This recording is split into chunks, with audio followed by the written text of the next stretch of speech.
মিথ্যে কথা বলা মেয়েদেরকে গুণ সাজে, তাদের পাল্লায় পড়লে পুরুষের বারোটা বাজে। মেয়েরা না এলে পরে তোমাদের সংসারে পুরুষকে দিতে সান্ত্বনা, এখন অভিমান হলো না।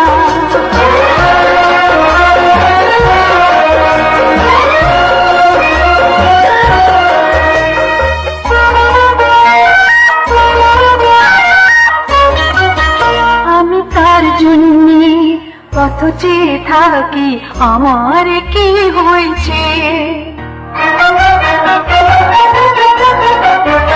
আমি তার জন্যে কত চেয়ে